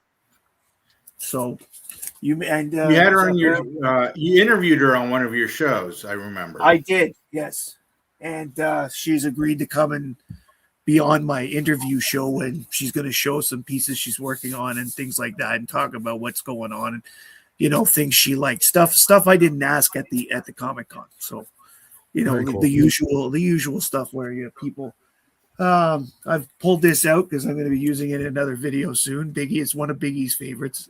Yeah, That's nice. I've seen Biggie talk about that one. Yeah. Actually, now I'm holding this and Gil Kane has done half this cover. Maybe I'll get the Ouija board and we'll talk to Gil Kane. Oh yeah. Speaking of Conan, Matt, I just picked this one up today. Oh, nice. It's a Canadian Yes, French I'll edition. say I see it right in the top. It's Quebec. It's Quebecois. That's cool. Yeah, 1975. It's a Jim Starlin art. It's black and white inside. And Yeah, they always telling were. Mike earlier. I was telling Mike earlier. I said the cover. Usually a cover's like printed, but the way it looks like a photocopy type. They cut, were not of the highest quality. No, Yeah, they were. I love The it though. problem is, the thing is that they only had about print runs of about 5,000 or so because it was for the province of Quebec basically only.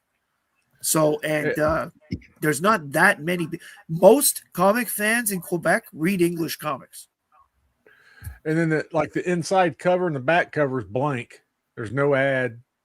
Yeah, And they then couldn't. all sell the interior ads. art's black and white. It's really cool, man. I love it, dude. I was like, hell yeah. So Yeah, those are cool.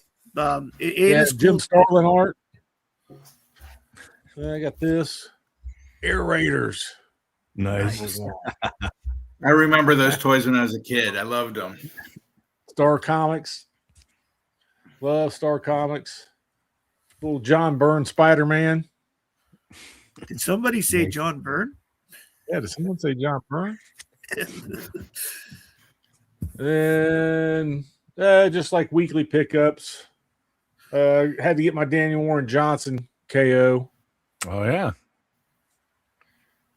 By the way, apparently, from experience, I can tell you, if you want Chris Claremont to go off on a rant, name John Byrne in front of him.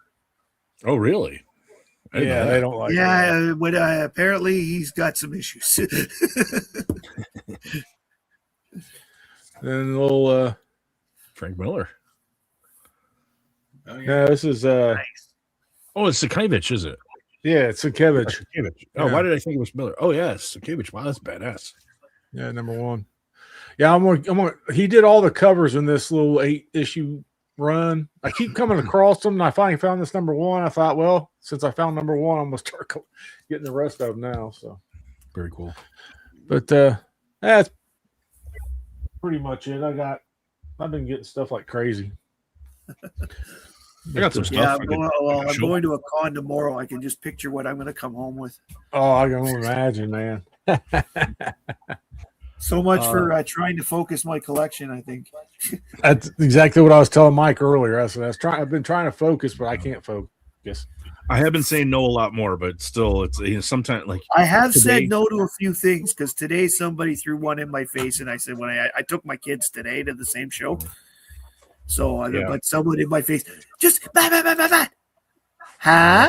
Like, what's the price tag? $250. Nah. Yeah. Well, what happened to me today? I was just in the chat on Only Slabs on Rob's, and someone showed is it Spider-Man 197? Is that the first Black Cat? 197, right? And I was like, man, I've always wanted that book, and I mentioned it like at the beginning of last year as one of my wants, and someone in the chat's like, hey, Choco, I got an extra one I could sell you. I'm like, oh, well, shit, I wasn't counting on that. And I was like, well, yeah, drop me a line on Instagram. He drops me a line, and it was it's an 8.5 signed, and I'm like, oh shit, it's like authenticated signature with the yellow. I'm like, nah, man, I can't afford that. I'm not spending that kind of money right now. Whatever. And he's like, look, I'll give you a deal. What about 325 shipped? And I'm like, oh my God. And it's like, that's like the price you'd pay for it unsigned. And so I'm like, oh man, why'd you do this to me? So I'm like, okay. Damn it. Making me buy it. Yeah, it's like, well, no shit. Now, okay, I guess I gotta have one. Yeah, you're making me buy it. Yeah. Yeah. How? Please stop! Don't do it any now. But but last night I went to a get together, and it's like a belated Christmas thing for friends, and my buddy Nikki, she's very thoughtful. She always gives like the best gifts, right? Does somebody have the show on in the background? Like it's like we hear like I hear it, but I don't. Yeah. But like No, it's fine. Yeah, so she like last year she got me a Hulk Treasury edition because I talked about it on my show, and everybody kind of gives gifts, but she got me this like little Vampirella novelette kind of thing with the Frazetta kind of classic Vampirella pose on the thing, and cool. She watches the show, and shout out to Nikki, and she saw last year that I didn't get Elvira's signature, so she got me a signed Elvira card. Oh, nice. Cool. Yeah. Cool. So yeah, really cool. Shout out to Nikki. She's awesome. So yeah, that was cool. Then Time to queue up some Oak Ridge boys. Elvira. Okay.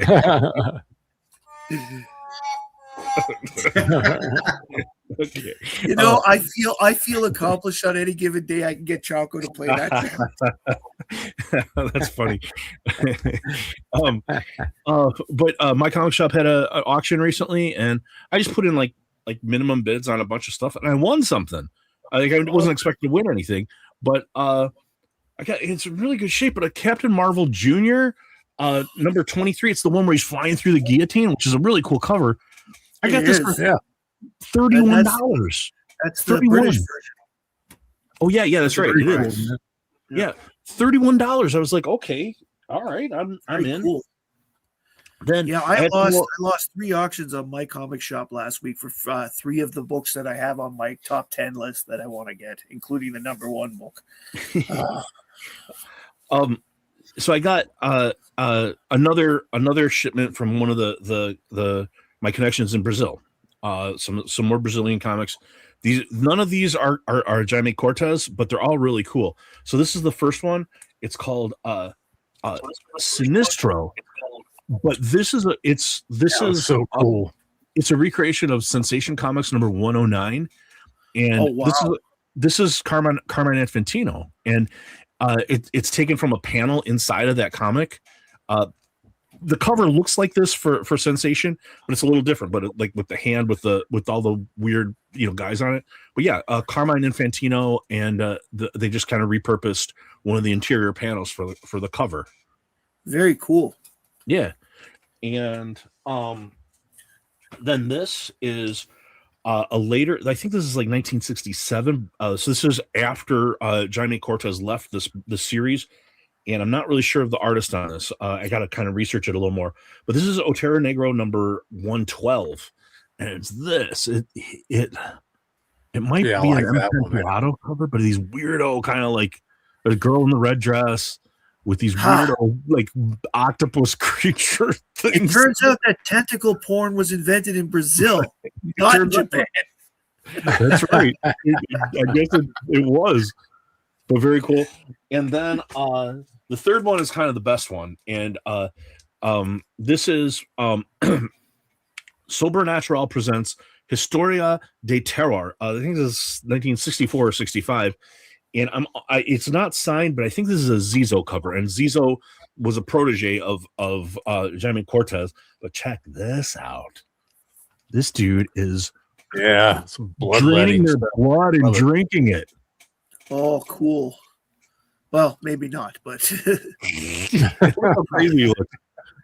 Oh my God, he looks like he's setting up for the meat truck. Oh my God, looks like Gollum. Looks like Gollum.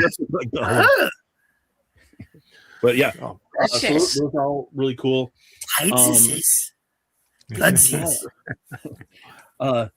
Then a couple of other things. So I got I know Nate shows this on his show, but one of my favorite things, I think a lot of us that have read it is Ordained, and the same guy who wrote Ordained is Robert Venditti, and he's doing this Hank Howard Pizza Detective.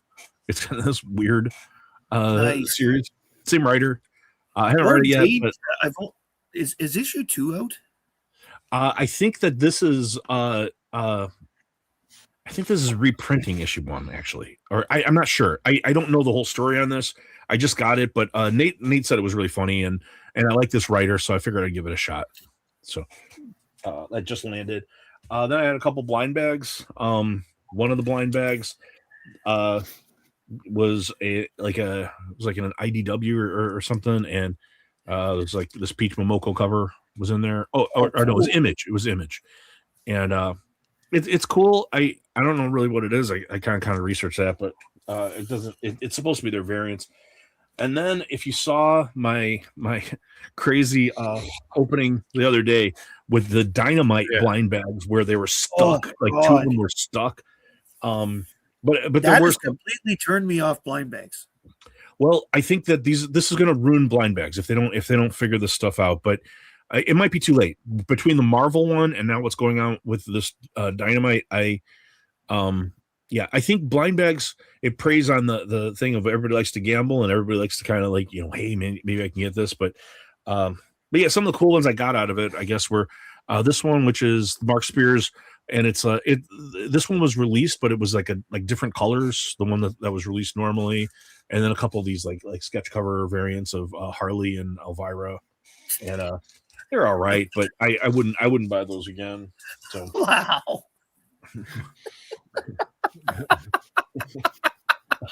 Oh no. I'm seeing a lot of oral actually. World Tree 17. This is a Sveta Shabina cover. I just dropped. It's very cool. Nice. Great Sveta Shabina.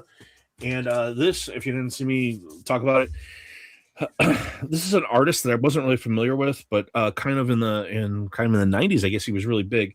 But he was called the Gurch, and he did this series called Screaming Horror. And I got so cool. Yeah, I got one of them there, but there are like a bunch of them. Some of these are really expensive. I had no idea, but he kind of has like this cult following, this artist. And then a couple of other things, like if you saw one of the trades that I made, one with Yaniv, I traded away a Hulk 340, and there was one up on Bry's site, and I had some like credits. I had like $60 in credit, and it was on sale, so I was able to use the credit on the sale, and I was able to get a Hulk 340 and a 9.2 for I like very cool. It was like $100 less than what it would be. And the thing is, this is an old slab 9.2, and if you look at the grader's notes, it's just spine stress lines. So I think Johnny might be able to bump this to a 9.4 or so, which is what I traded, was a 9.4. So if I'm able to do that, I traded my 9.4, and I'm able to get maybe I might be able to get this as a 9.4 for what would be like the price of like an 8.5 or something because of what I paid for this one. So that we'll see if I'm able to get that done. The other thing that Bry had that I bought, he had the sale, and I saw another thing that I really liked, and I was able to get it. I made an offer even on this, but Magic number 3 in a 9.9. This Jenny Frizen cover. So yeah, badass. And then the last thing I was going to show is this thing, this absolute abomination, the craziest cover I've seen in a very, very long time. I've never seen anything like this. It's one of the crazier covers I've ever seen. Hello Darkness number 14 from September of 2025, and this is a Jonathan Wayshak cover. Check this nightmare out. Look at this. Oh dear Lord! Yeah, thing's crazy, man. Looks like a bad acid trip. Holy crap! The severed heads going through the stiletto heels. Oh, that crazy. Is a nightmare. And so I've reached out to Jonathan Wyshak twice now because I'm like, man, you got to come on. I don't. What is this? What is this now? And I started looking at his other art, and yeah, if you're not following, just Wyshak on Instagram, his art is wild. Like that guy, he's going to be huge. So anyway, that's what I had. I got something you guys are interested. Yeah, good. I know it's just Archie, but no, we love Archie. I love from Archie. my last show. I was looking at a bunch of them today. On Thursday, I showed this one. Very nice. Cool. Little buddy bikini cover. Very, very. And if you look, it's an airbrushed cover. Now, Yeah. Tonka, you have a show coming up about AI. We do. But what Editorial Navarro used to do is they would take American comic books, put them on a white screen, like a lighted screen, and their artists would airbrush over the original artwork. Huh. To make it look more like a painting and more affluent. Because comic books, they didn't want kids reading comic books. They wanted them reading more affluent things like artwork and, If you look at that cover, that's an Archie book. Does it look familiar? Too close. Wow. Oh my God. Yeah. They absolutely copied it. The Binky one is better. They totally took it. Yeah. Yeah, they really did. Totally copied it. It's totally and they've done it with other ones. And as you can see, the size is a real difference. Well, I was going to say, Editorial Navarro started going downhill. They made the swimsuit smaller, but they also made the chest smaller. Yo, Comic Vet, welcome. Yeah. So if you look, you see the little X's on the bottom of her trunks. Oh, wow. Oh, nice. Yeah. That's not in the original. Wow. Yeah. This one came out in 76, but this one was from 61. What country is the and this digest? Is actually from. That's DC, isn't it, Binky? The digest? Yeah, the digest is it US? This Binky is DC. Mm-hmm. Archie is Archie. Okay, so they did all Spanish-speaking countries. Yeah. The digests were okay. Good. Yeah, I understand. Now there's different sizes. Like on this one, see how it has the hummingbird? Oh yeah. The hummingbird is the smallest ones they made. There was a paper shortage, and Navarro was going bankrupt. They were bleeding money through all their different, not business things, but from people taking the money. People they were paying their employees with comic books at one point. Wow. They were so low on money. Because if you look, the regular digest will have an eagle on it. Oh, I see. And it's much bigger. Wow, interesting. Yeah, no idea. That's why these are in their back pocket of their jeans or their shorts. So when you grab a comic book without a bag and board, which they didn't have back then in Mexico, that's right. And you pull that book out of your pocket, you've just pulled the staples or the covers ripped or it's folded in half from being sat on top of. Yeah. You're hot, you're sweating, you're sitting on it on the bus, coming home from school or whatever. So it's a very, very hard book to get, and I probably overpaid for it, but you pay for what you want to pay for. Oh, I know. And I got another one here. This is for art. This is for Jason.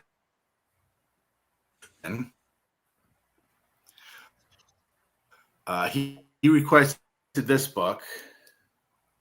Archie and the Ramones. Very cool. Archie meets the Ramones. And that's going to be on my Tuesday book review. I'll do a review on this one. Very cool. Very, very cool. And I'm not sure if he requested this one or not. Oh, we lost. He was really shaky internet there, but yeah, I know. Well, yeah, I love that Ramones. And hey, Cora just showed up. Good to see you. Well, do that. There we go. A few other ones. Archie and the Ramones. I can just picture it. Hey. These on Alan. Oh, honey. These on Alan's. Yeah, I saw these. You got these from Cheddar. Yeah, from Cheddar. Big old. Yeah, I watched the replay. Yeah, big order, huge order. Very cool. But that was really cool. I like this one By too. the way, I saw that Lyle was in the chat, and Lyle should have come on camera because he's got a channel to promote now. Yeah, he was in there. It's up to him. Hey, whatever you're comfortable with, guys. Yeah, I know. Everyone's welcome though. That's every week. Everyone is welcome. We have a lot of room. I've been teasing Lyle a little bit about like how he's going to pass the mark, and we're not even going to be able to nominate him for best new channel because he's going to be past 500 subs. This one, Alan was saying that he's looking for that one, right? He's been trying to find that one or whatever, but I saw that. I watched it. I watched watched it over this morning. Oh, the rewind. Okay, yeah. But yeah, Lyle. The thing is, it's like you know, there's like a certain amount of people who are like your friends, and like once they all kind of find out about the channel, it's like you'll get that bump, like 100 or 200, and then it slows down. That's what I got like 20 my first day, but only because like they were like people in the area. Look at that, 110 subs, Lyle. Wow, very nice. There's Mark. Very nice. Hey, Mark. Hi, Mark. It's all right. You were kind of skipping a little bit there, so it's probably better to come back anyway. Well, the temperature here is dropping, and the lizards are falling from the trees. So that'll do it. That'll do it. Yeah.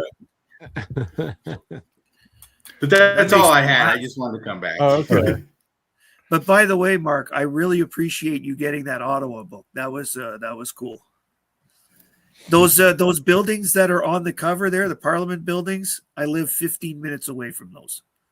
Oh, cool. Okay. Yeah. That's the one you had recommended, so I picked it up. Yeah. Well, it's just cool that there was a Archie visit in my hometown. So very nice. But well, maybe do you want to go ahead? What do people have stuff to promote? I know Matt. Who do you have coming up? Yeah. Well, as I said, I've got Veronica Todd coming on next Tuesday. Okay. She contacted me about, hey, like one day when I sat there on Alan's channel, I said, if anybody wants to come on, just send me an IG. She did. So I said, come on. So cool. And then I got Sammy Francis the week after that. And then Doc is coming on the week after that. Very nice. We all love Doc. And then after that is Mike Ruth's turn. So for the next 4 weeks, I got some very interesting people coming. Yes, I love that book. Very nice. Those buildings right now are under renovation. You can't really see them. But Mark, you got anything you want to promote?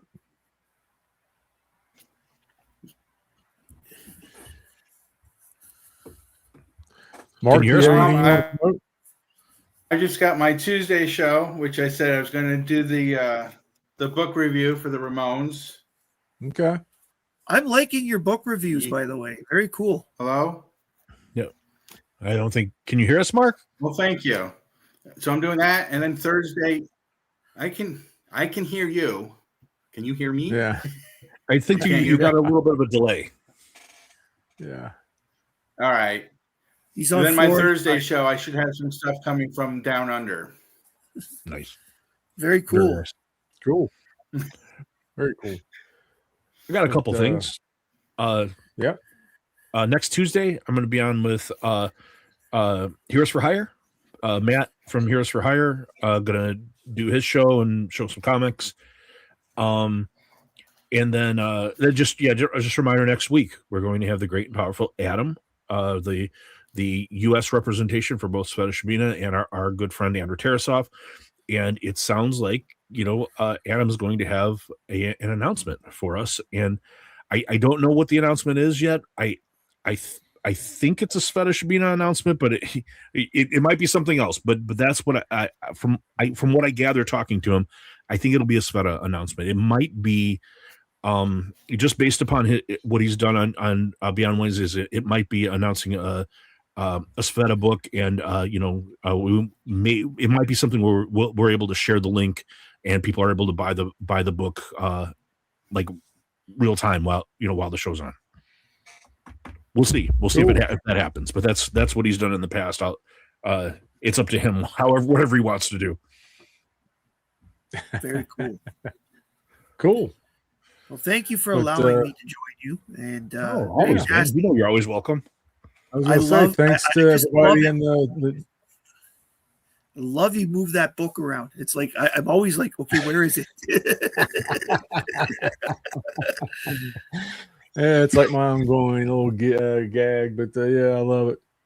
But with that, we'll say thanks to everybody in the chats, and big thanks to Garrett Gunn for coming on the show, and he was great. Thanks to you guys for hanging out and coming on and asking questions. Always, it's nice to have all that interaction and with everybody, and yeah, it's a lot of fun, man. That's why I do this. I love hanging out with everybody.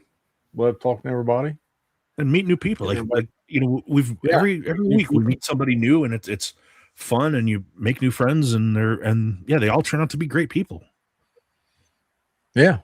Yeah, so far we've been hitting it pretty good, man. So, lost Mark. Thanks, Mark. We lost him again. But okay, with that, guys, we will see you next Saturday and through the week, I guess. I should have a video dropping at some point, and then I'll be on. Yeah, your Tuesday video with your cousin is on my watch list. I got to get to it tomorrow. Okay. Yeah, we got a few other ones in the video editing stream there, but all right. With that, we'll get off here and stop babbling, and we'll see everybody next week. It's a live show. It's a live show. Oh no, just wait, 'cause it's not just a live show, it's the live show. Yo, it's a live show. It's a live show.